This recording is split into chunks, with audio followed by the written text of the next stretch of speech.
그래서 빌립보 교회는 말씀에 순종하고 선한 것을 잘 분별하는 그러한 교회였고, 그렇게 살아가는 성도들이라고 칭찬받는 교회였어요. 그래서 그 빌립보 교회 성도들에게 보내는 편지가 바로 오늘 이 편지라는 겁니다. 그래서 사도 바울은 더군다나 그 복음을 전할 때 너무 힘들고 고통받고 어려움 당할 때, 특히 데살로니가에 있을 때 어려움을 당할 때 이 빌립보 교회 성도들이 돈을 모아서, 재물을 모아서 보내줍니다. 또 돕는 손길을 보내주고 해서 다른 교회는 한 번도 그런 일이 없었는데 너희 교회 성도들만 나를 위로하고 도와주었다는 것에 대해서 감사하고 기뻐해요. 그러면서 너희들에게 부족함이 없고 예수 그리스도의 풍성함이 함께 하기를 기도한다고 그렇게 개인적으로 축복하는 그런 글도 나와 있습니다. 지금은 이 사도 바울이 편지를 쓸 당시에는 로마 감옥에 갇혀 있는 상태였어요. 얼마나 힘들겠어요. 지금 2022년 감옥은 현대식이어서 유럽의 어느 감옥은 호텔 같다고 해요. 아주 뭐 시설이 잘 돼 있다고 하지만 2000년 전의 감옥은 어땠을까요? 지하 땅굴에 정말 엄청나게 고통스러운 가운데 있는 데에도 불구하고 사도 바울은 기쁨의 소식을 전한다 그래요.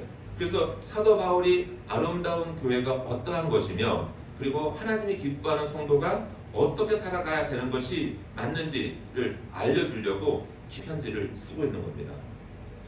혹시 여러분들 그 빠찡코라는 이야기를 들어보셨나요?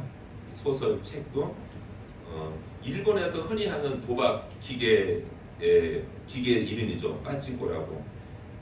근데 지금 이게 전 세계적으로 지금 현재 영어권 사람들을 감동시키는 소설 빠찡코는 일제시대를 포함해가지고 한국 근현대사의 가장 어두웠던 시대에 살아갔던 제일 한국인, 그죠? 일본에 사는 한국 사람의 이야기를 전합니다. 단지 조선인 한국 사람이라는 것 그 이유만으로 온갖 수모와, 그죠? 차별당하면서 살아가요. 그리고 잘 벌지도 못하고 일도 못하고 그런 차별을 받는 이야기인데, 결국에는 꿋꿋하게 살아가면서 그걸 뛰어넘는 어떤 그 정신력, 그죠? 은혜, 이런 걸 가지고 살아가는 가족, 그리고 한 여인의 이야기를 쓴 소설입니다. 소설 빠찡코는 그 미국 이민 2세의 이민진 작가가 쓴 소설이에요. 이렇게 시작합니다. 소설의 첫 문장이 역사가 우리를 망쳐 놓았지만 그래도 상관없어 라는 문장으로 시작해요. 우리는 어찌하든지 살아갈 것이다. 역사가 우리를 힘들게 하고 세상이 나를 괴롭게 하더라도 나는 살아간다는 거예요. 미국 주류사회에서 이렇게 전폭적인 공감을 얻고 공정이 시들치고 있는 이 이야기들은요, 모든 이민자들, 미국으로 들어오는 이민자들의 그런 삶이 거의 공통점이 있다는 거예요. 살던 곳에 힘들고 괴롭고 하면서 좀 더 나은 것이 있을까? 그래서 소망의 땅으로 건너오는 거죠. 그래서 많은 공감대를 형성하는 이야기가 바로 이런 이야기라는 거예요. 그래서 남미에서 특히 남미에서도 걸어서 미국 땅으로 들어오려고 합니다. 많은 사람들이 그렇게 힘든 거죠. 고향 땅이 힘들고 괴로워서. 또 옛날 벌써 600년, 700년 전에 또 종교개혁이 일어났을 때도 종교에 잘 찾아서 유럽에서 신들을 건너오잖아요. 그럼 각기 나름의 꿈을 가지고 소망을 가지고 찾아오는 겁니다. 지금 우리나라에도 이주 노동자가 건 200만 명이 넘는다고 하죠. 동남아시아에서 또 더 힘들게 살아가는 사람들이 한국에 와서 살고 있어요. 그런데 이들도 결국 우리 알게 모르게 차별을 받고 또 어려움을 당하고 고통을 당하는 거죠. 우리가 그 한 30-40년 전에 당했던 힘들었던 그 삶을 그대로 살아가고 있어요. 다른 나라에 와서 나그네로 살아가면서 겪는 차별과 멸시, 근데 그렇지만 그 가운데 극복해 나가는 그 주인공 선자라는 사람이 있어요. 그러한 것이 바로 소망, 고통 가운데 고난 가운데 소망이 생기는, 소망을 발견하는 그런 소설이라고 할 수 있어요. 근데 특별히 이 빠찡코 자체가 문제가 되는 게 일본의 그런 만행을 일제시대 때 또 전쟁 통에 있었던 그 반동 대학살, 대진 이론에서 이런 많은 일들을 그대로 다 보여주는 거예요. 미국인의 시각에서. 그러니까 전 세계의 모든 사람들이 동시에 다 알려져 버리는 거죠. 숨길 수가 없는 거죠. 그래서 보면서 야, 하나님이 이를 드러내시는구나. 우리가 아무리 억울하다고 하더라도 우리 말 안 들어요. 그런데 제3자 입장에서 미국 사람이 돈을 투자해서 만든 영화로 전 세계에 다 뿌려지는 거예요. 이 이야기가. 진실은 드러나게 되어 있다는 겁니다. 이것이 바로 소설이 갖는, 이야기가 갖는 힘이라고 말씀할 수 있어요. 저와 여러분도요, 많은 삶 가운데 뭐 사소하다고 할 수 있지만 개인의 삶이 이런 엄청난 일을 역사를 바꿀 수 있다고 믿습니다. 아마도 앞으로의 그 전쟁, 그죠? 한일 간의 전쟁 꼭 그렇지 않겠지만 그 문화 전쟁이라는 거죠. 이야기의 힘으로 진실을 밝혀내는 것, 이제 이것이 힘이라고 생각합니다. 그래서 아무리 힘들어도 진리를 믿고, 그래서 성도 여러분, 세상을 두려워하지 말라는 거예요. 세상을 두려워하지 마시고 고난이 밀려온다면 역사를 주관하시는 하나님을 의지하고 당당하게 일어서기를 축복합니다. 그러한 이야기인 거예요. 마침표가. 그러면서 지금 빌립보 교회도 그러한 것처럼 고난 가운데 세워진 교회였고, 하지만 감사와 기쁨으로 하루하루를 살아가는 거죠. 사도 바울은 이렇게 말합니다. 성도들에게 싸움을 두려워하지 말라 그래요. 여기서 싸움은 어떤 싸움이요? 나 자신과의 영적인 전쟁을 말하겠죠. 그죠? 나가서 진짜가 싸운다는 뜻이 아니라, 예? 이 전쟁은 선한 싸움이에요. 힘으로 할 수가 없어요. 지는 것이 이기는 겁니다. 할렐루야. 담대하라. 내가 세상을 이겨노라. 우리 주님은 십자가 위에서 세상을 이기셨습니다. 십자가의 죽으심으로 많은 생명을, 모든 인류를 생명을 살리신 줄 믿습니다. 아멘. 이렇게 되어가는 이 사실을 믿고 이 사실에 의지하여서 예수님을 따라가는 교회가 하나님의 교회라고 말씀하는 거예요. 오늘 말씀 가운데 감사를 발견하셔야 되고 절망 가운데 소망을 발견하시길 주의 이름으로 축복합니다. 그래서 사도 바울이 이렇게 말합니다. 27절에 그리스도의 복음에 합당한 생활을 해나가라고 해요.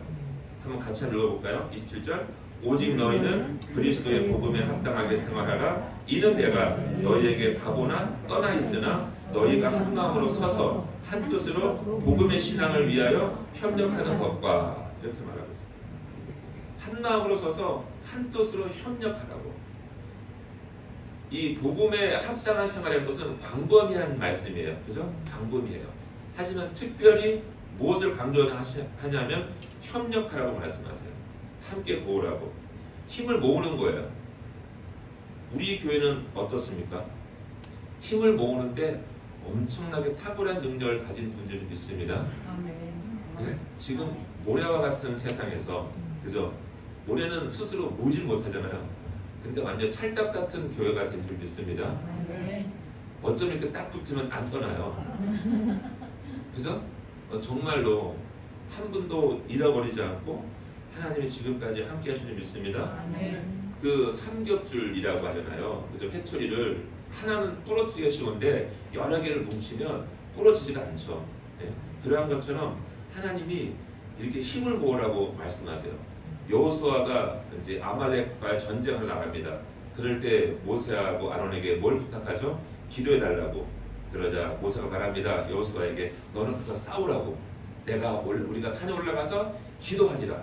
근데 모세가 손들고 기도하는데 팔이 아픈 거예요. 어떻게 팔이 내려오니까 싸우고 있는 여호수아 군대가 밀리는 거예요. 다시 팔을 올립니다. 다시 밀고 나가요. 이 팔이, 이 연로한 이 모세가 팔이 힘드니까 어떻게 해요? 아론과 훌이 오른쪽과 왼쪽을 들고 서 있는 거예요. 이렇게 협력하여서 선을 이룬다는 말씀이 바로 그런 말씀인 거죠. 하나님이 이루신 줄 믿습니다. 우리 올리브 비전교회가 1년 동안 너무나 잘 살아온 줄 믿습니다. 너무 감사한 거예요. 정말 앞에 캄캄하더라고요. 처음에 하나님 뜻대로 교회 세웁니다 선포했는데, 오 정말 하나님 어떻게 하시려고 왜 이러십니까? 근데 믿음 좋으신 분들은 다 웃으면서 목사님 걱정하지 마세요. 아니 내가 걱정해야지 본인들이 걱정하나? 본인들은 집에 가면 되는데 네? 교회만 해놓고 살 집도 네? 장담 없이. 야, 정말 깜깜하더라고요.